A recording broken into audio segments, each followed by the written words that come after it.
the big story this morning, which is the State of the Nation address. Let's focus on unpacking it. We're going to discuss one aspect. What did the President say about labor issues? He said labor is showing signs of stabilizing. He also commended the way in which the social partners are conducting wage negotiations in the platinum sector and also at NEDLEC during the signing of the National Minimum Wage Agreement. Well, to help us understand and get some insights of this and give us some analysis is Labour consultant Tony Healy. Tony, good morning and thank you very much for coming in. President touched on a number of points yesterday, but for me the biggest that stands out, he did say that he anticipates that the economy will grow by 1.3% this year, which is in line with what the Reserve Bank has said, with some forecasts by international organizations like IMF and the World Bank. But he said, however, that means the economy is still not growing fast enough, so the President said, to create the jobs that we need. So from an employment perspective, it's tough times still. Very much so, Dan. I think, as we heard last night, 1.3% is the envisaged GDP growth for this year.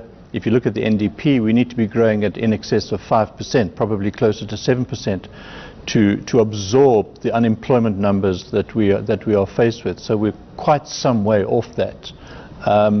And unfortunately, realistically, we're likely to sit with a very high unemployment rate for the foreseeable future until there is some form of radical economic transformation that paves the way for employment to increase dramatically. I mean, we're looking at a number of 8.9 million people unemployed, and half of them are young people, and half of those young people are women. I mean, there are all kinds of programs that the President speaks about. He speaks about the expanded public works program, creating more than 2 million work opportunities. He also spoke about work opportunities in environmental programs, but these are short-term programs. They're not sustainable. I think the question is, how do we absorb those who are unemployed on a sustainable basis?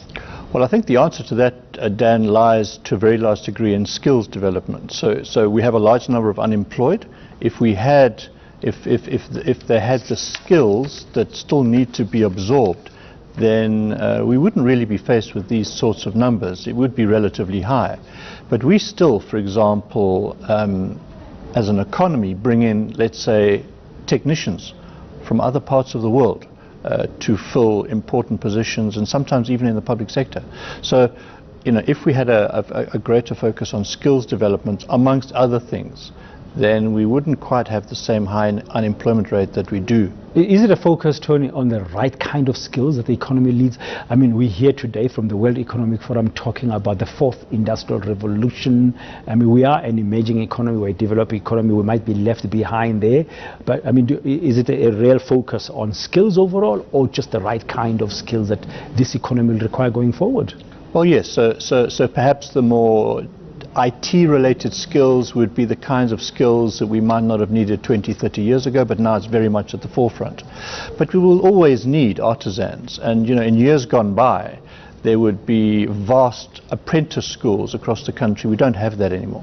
Now, national minimum wage was mentioned. I mean, it came off the back of Deputy President Ramaphosa just 2 days ago announcing the deal done. COSATU has not yet signed it, but all other partners, business and some of the union federations like FEDUSA and others, and the government itself have signed this, and that's going to be implemented from 2018.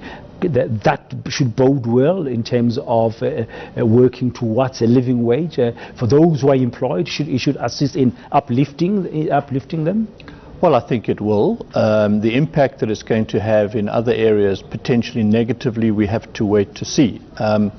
We must also remember there are many, many employees presently who already fall under a minimum wage legislation structure. We have bargaining council agreements which provide minimum wages, we have sectoral determinations which provide minimum wages, and now we have the national minimum wage. So it'll certainly help. 6-odd million employees will have an improved circumstance as a result of that.